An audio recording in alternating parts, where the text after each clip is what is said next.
uma série de coisas, sabe, que tu vai encaixando e que serve com muita base, assim, cara. Então é por isso que não deu errado. Eu fiz, pra te ter uma ideia disso que eu tô te falando agora, eu gosto muito de tênis, né? E, pô, eu tive só uma vez durante um ano. Então eu chamei um amigo lá que trabalha com móveis e ele disse, pô, Rodrigão, eu quero fazer um móvel para os meus tênis, né? Porque, pô, eu gosto de comprar tênis e tal. Aí eu tenho lá, sei lá, 20 e poucos pares de tênis. Ele, pô, vou fazer um móvel com 50 pares. Tu vai encher isso aí um dia. Aí eu disse, tá, beleza. Só que pra que serve isso, cara? Toda vez que eu saio de casa e eu vou escolher o tênis que eu vou botar, e quando eu chego em casa eu guardo o tênis, eu lembro que eu só tive uma vez. Então não é ostentação. Aquilo ali serve como, inclusive, um filtro para as coisas que eu vivo. Cara, teve uma época que tu tinha só um. Tu não tinha como trocar ele. Praticamente dormia com o mesmo tênis. É a tua referência É uma nostálgica, referência, né? aquilo ali te Total. serve como um aviso de assim, pô, cara, que legal, olha o que o trabalho conseguiu fazer com a tua vida. Como E ao alcançou, mesmo né? tempo te serve como base de tu, cara, eu já tive só um. Tá mais que certo, Né? Bagé. Hoje eu tenho, e eu ainda vou encher lá os dos 50. Mas não é como ostentação. Isso é como conquista. Sabe? De tu comemorar uma determinada conquista. E hoje na rede social é complicado, porque às vezes tu mostra uma coisa, o cara, pô, o cara tá se exibindo. Não, mano. É que vocês não têm noção o quanto é prazeroso. Sabe? Todo dia que eu entro no meu condomínio, eu agradeço. Todo dia, cara. Eu saio para trabalhar, tô saindo para trabalhar, só peço proteção. Mas todo dia que eu entro, eu agradeço. Todo dia. Eu tenho o mesmo ritual. Pode estar chovendo, eu baixo os vidros e eu agradeço em voz alta todo dia que eu entro no meu condomínio. Sabe? Porque aquilo ali está representando o quê? Eu estou dando uma estrutura para minha família, aquilo ali está me mostrando que para manter aquilo eu preciso continuar trabalhando muito. Então é uma questão lógica de uma engrenagem, entendeu? E te agradeço o espaço, porque eu tenho pouco espaço para contar essas coisas. Mas, ô Bagé, Porque geralmente tu fala do quê? o Tu pessoal só fala quer saber do de futebol. futebol. Mas Sabe? aqui a gente quer saber da vida, né? E cara, o que muda é isso. É que o futebol é só um recorte. Futebol é um recorte que as pessoas estão ali no outro lado interessadas em saber a tua opinião e sobre o que está acontecendo com o Grêmio, até tuas opiniões para tocar uma flauta no Inter. Mas os outros papos que a gente teve, que eu já te entrevistei uns 5 anos atrás, é a raiz, é a vida. É o que eu mais gosto de saber, é explorar mesmo como é que foi do nascimento até conseguir chegar na primeira empresa, depois não só o momento que tu vive, que é altíssimo, que é um sucesso fruto do teu trabalho, mas são esses bastidores da vida. Eu acho que tu contou algumas coisas aqui que tu nunca tinha contado ainda, né? Não, nunca tinha contado. Até porque tem É, algumas coisas que elas fecharam pra mim agora com a passagem da minha mãe. pois é, Sabe? Aí né? tu, pô, cara, agora eu entendi por que a gente teve aquela conversa, por que do nada ela começa a me falar coisas que tu fica assim, cara, como assim? Uhum. Né? Não tem muita explicação isso e tal. Mas eu acho que isso é base, cara. E a questão de tu não esquecer do lugar que tu vem, cara, é fundamental, te ajuda e te faz bem, porque tu, cara, pô, tu imagina, aí eu fui pro desfile da Restinga, aí o presidente Aldo falou, cara, fica aqui no barracão, porque o desfile vai ser 3h50, né, da manhã, e no outro dia ainda tinha a final do Campeonato Gaúcho, né, eu disse, não, mas eu tenho que ir disso lá, nem que eu venha para casa correndo, aí montei toda uma estrutura para já deixar o carro pertinho da saída, terminou o desfile, eu já entrei no carro, Ah, já vim correndo para poder mastigadinho. dormir, poder descansar, Sim, né, sim. para fazer a transmissão no outro dia. Perfeito. Mas, cara, pô, tu imagina, eu tô dentro do barracão da escola, eu tô olhando as alegorias, você tá me passando um filme de tudo. Como é que eu conheci a escola? Como é que eu cheguei na escola? A tua paixão pela música e futebol, elas são 50-50, né? Tudo, cara, tudo. E aí, pô, aí daqui a pouco começa a passar alguns dos moleques ali, pô, Bajé, podemos tirar uma foto. Pô, olha o peso que isso tem, cara. É. Eu digo, caramba, eu tô dentro Porque assim, quando pra gente que desfila, e tem um cara que tu tem que trazer aqui, meu, que é o Anderson Chilico. Claro, o Negão Batera, mestre, Desculpa, perdão, fudido. ele é, né? Top É meu demais. bruxo, o Negão. Pô, Chilico Ele é foda, né? esse ano, Mestre. ele faz os arranjos todos, né? Ele fez todo o arranjo do samba e tal. Aí eu tô morando em Gravataí, né? E o estúdio que eu faço todas as paradas é em Porto Alegre. Aí tô no carro, botei o samba enredo e eu cheguei assim, cara, eu comecei só a pegar o arranjo, sabe? Aham. Eu já tinha um samba na cabeça, mas eu queria, os caras tem alguma coisa que me chama a atenção nisso. Cara, eu comecei a chorar com o samba. Aí eu peguei o celular e mandei um recado pra ele. E chorando, né? Porra, meu, não sei o que, não sei o que. Aí ele me mandou o recado chorando também. Por quê, cara? Porque só a gente sabe. assim como minha mãe me levou pela mão, os pais dele levaram ele pela mão para ele entrar na escola, e a gente conseguiu ter uma ascensão na vida, trabalhando, sem esquecer da escola, continuando na escola. Aí, antes do desfile lá na concentração, eu fui lá, a gente deu um abraço nele, a gente chorou junto e tal.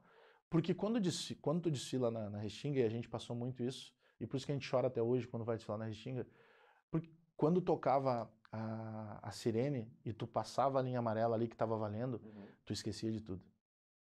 Podia estar faltando coisa na tua casa, tu podia estar brigado com o irmão, durante 1 hora, Ali tá tu valendo, era né? um super-herói. Tu tinha que carregar aquela escola, e a escola funciona assim até hoje. A Restinga é assim até hoje. E aí terminou o desfile, cara, tem que ver o que é a comemoração. Depois eu vou te mandar o vídeo que eu gravei. A gente saiu assim, já pagou o som, tudo, não tinha mais nada de som e todo mundo cantando enlouquecido e indo em direção de volta ao barracão. Então, quando desfila, e quando a gente era campeão, que esse ano a gente foi vice, a gente se achava, cara. Tu esquecia os problemas, tu era um super-herói. Pô, conseguimos fazer. Então, essa magia da escola de samba na nossa vida, entendeu? E tanto que, cara, quer ver eu ficar puto se eu tô em um lugar, o cara diz assim, pô, que bagunça isso aqui, um carnaval. Porque os caras tentam marginalizar o carnaval. Cansei de falar isso, irmão. Tu não conhece carnaval. Não Então, conhece primeiro, não quer conhecer, beleza. popular, né? Pelo Mas amor a de gente não Deus. pode falar de alguma coisa que a gente não conhece. Sim. É uma manifestação popular. Pô, tem erros? Tem, como tudo na vida. Tem pessoas que usam de maneira errada? Tem, como tudo na vida. Mas é que, pra mim, o carnaval funcionou de uma maneira diferente, entendeu? Então, as pessoas me reconhecerem como alguém do futebol e do carnaval, pra mim é o maior orgulho, cara.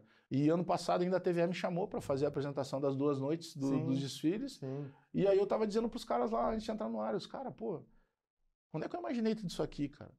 Sabe? Do guri que entrou lá pedindo pra tocar e o cara dizendo, cara, pode tocar, mas é o seguinte, primeiro que tu vai ter que aprender a tocar realmente, vamos ver se tu sabe. E segundo que tu tem que estudar. Sabe? Aí daqui a pouco tu tá apresentando aquela arte que tu sempre impulsionou, daqui a pouco tu tá ajudando, daqui a pouco tu tá num samba enredo, sabe? Hoje a gente tem algumas composições que estão com grandes nomes aí, que não foram gravados, mas que estão no acervo, sei lá, de Tiaguinho, de Sorriso Maroto, de Belo. Tem uma que eu fiz agora, Juninho PC do Pura Cadência, e o Gabrielzinho é um compositor que é aqui de Gravataí. Conheço o Gabrielzinho. Tá estouradaço, gravou com Belo, gravou Fábio Canali, com... Cara, produtor dele, né? Cria pupilo Meu bruxo, do Fábio. Fábio. Então o Fábio também compõe samba enredo, né? Durante muito tempo, teve samba campeão aqui também. Sim. Então, e aí, pô, tu imagina tu ter samba, cara, é um filtro muito grande. Então os caras ouvirem a tua música é uma coisa, depois que eles ouvem, eles podem descartar. Quando ela entra no acervo, opa, eu tô mais perto de gravar do que qualquer outra situação. Total. Então, de coisas que tu para pra... Então, sabe, o negócio de compor, tu sabe como é que funciona? Pô, tu senta lá, às vezes flui em meia hora, às vezes fica 5, 6 horas. Às vezes e não acontece, às vezes não sai e tal. Então tem muito isso, cara. E isso tudo a gente aprendeu dentro da escola de samba, sabe? Da forma de o cara te direcionar. Então talvez os dirigentes de escola de samba, alguns deles, não saibam o que é isso, cara. Pois são responsáveis por muita coisa. Pô, tu vê, esse ano do carnaval, tá? Não vou dizer exatamente qual escola, mas a gente viu uma escola de comunidade passando com extrema dificuldade. E os caras cantando, deixando a vida. Não vou ser campeão? Não tem problema, eu tô aqui pela escola de samba. Então a galera não tem noção do que representa, sabe? Tu abrir a escola de samba, fazer um projeto social, colocar pessoas lá dentro para funcionar. E tu vai tendo exemplos muito positivos. Eu tenho um projeto social com o Dunga, que a gente pinta a escola em Porto Alegre. Isso não é nossa obrigação, isso é obrigação do governo, seja numa escola estadual do governo estadual, ou escola municipal da prefeitura, uma universidade do governo federal. E então tu imagina aí, tu tá no dia a dia com o Dunga, cara. E aí tu olha o Dunga. Caramba, o velho. Dunga, cara, se tiver... Ele pega junto, né?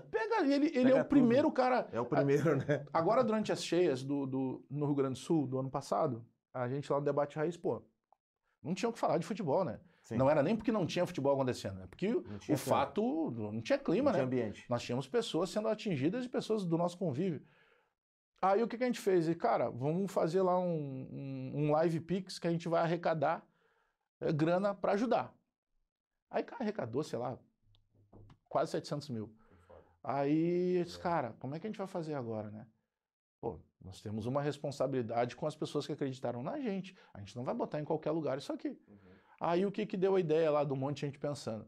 Foram montados kits para as novas casas que estão sendo entregues. E o Dunga, juntamente com o Vinícius Prates, que é outro cara fenomenal, que tem o Instituto Edson Prates, que é em homenagem ao pai dele, o Paulo Sazatinga, né, do Fome de Aprender, e o Dunga, eu disse, cara, que é a Seleção do Bem, eu disse, cara, o Dunga tá fazendo casas, vamos mandar esses kits pro Dunga. Então foi montado um kit, juntamente numa parceria com uma loja, que fez a preço de custo pra gente e tal. E aí foi montado um kit que tem lá geladeira, fogão, TV. Os caras assim, mas como TV? Cara, a TV também é importante, inclusive, na saúde mental das pessoas que perderam tudo. O cara precisa ter um entretenimento, alguma coisa. Ele não pode dormir e acordar num lugar que ele lembra assim, cara, a minha casa tinha 200 metros quadrados, hoje ela tem 20, 30, 40. A gente tem que tentar entender esse lado também. Cama, roupeiro, balcão de pia. Cara, tu monta uma casa, sofá. Não foi assim, vão dar um colchão pro cara dormir. Não, tem um kit e a gente já entregou, cara, ou vai...